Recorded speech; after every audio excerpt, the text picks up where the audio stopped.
Assalamualaikum warahmatullahi wabarakatuh. Kita jumpa lagi dengan saya di sini. Untuk pembahasan kali ini kita akan bahas bermacam-macam cek. Pemirsa yang berbahagia, bahwasanya keberadaan cek memang sangatlah esensial untuk saat ini. Kenapa? Karena memang pembayaran yang dilakukan oleh seseorang, apalagi berusaha, itu banyak yang menggunakan pembayaran dengan cek. Pada saat kali ini kita akan bahas dan mengulas tentang bermacam-macam cek. Nah, yang pertama adalah cek atas nama. Apabila yang dimaksud dengan cek atas nama adalah sebuah cek di mana cek tersebut adalah perintah untuk membayar kepada seseorang, yang mana ditujukan kepada yang namanya tercantum di dalam buku cek tersebut, sehingga di sana sudah tercatat kepada siapa uang itu akan dibayarkan. Ya, contoh di sini bisa dibayarkan kepada seseorang atau dibayarkan kepada badan usaha yang ada di dalam cek tersebut. Contoh, ya, atas penyerahan cek ini pembayarannya kepada Rosalina, berarti cek tersebut hanya dibayarkan kepada yang namanya tercantum, yaitu Rosalina. Di sini disebut sejumlah 20 juta rupiah.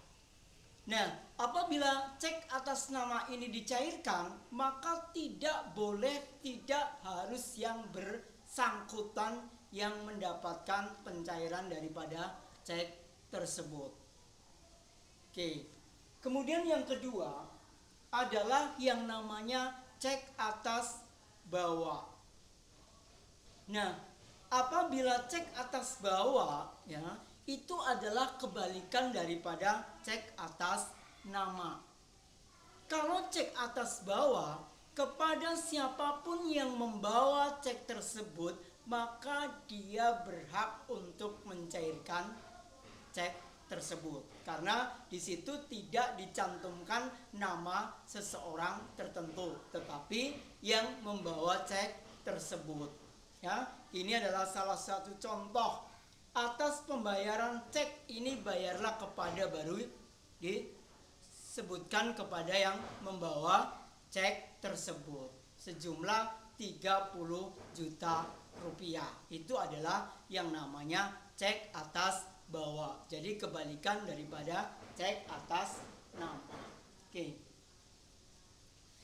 Selanjutnya, ya, yang namanya adalah cek silang. Oke. Cek silang. Cek silang adalah, ya, cek yang di dalamnya itu ada tanda silang 2 di sebelah kiri atas. Kenapa dinamakan cek silang? Karena memang sengaja cek tersebut diberikan tanda silang. Ya, maupun cek silang atas nama maupun cek silang atas bawah. Bedanya di mana? Bahwa cek silang tersebut, cek yang pembayarannya itu tidak boleh dipindah bukukan. Berarti dia akan dibayarkan secara tunai. Ya. Oke, kalau cek silang adalah, adalah cek silang fungsinya adalah berubah menjadi cek yang non tunai, berarti dipindah bukukan. Nggak boleh dicairkan secara tunai. Apabila cek silang tersebut dipindah bukukan, maka kewajibannya bagi seseorang yang mau mencairkan cek atas yang silang ini, maka harus mempunyai rekening, yaitu rekening di tempat yang bersangkutan. Ya.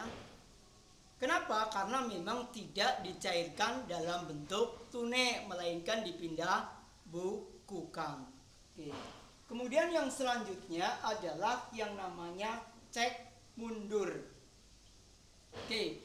Apabila yang dinamakan cek mundur itu adalah cek yang dibayarkan di sini tanggalnya adalah mundur. Misalkan tanggal dari cek tersebut adalah tanggal 27 Juli 2020. Ya. Nah, dicairkannya itu tanggal 15 September 2020.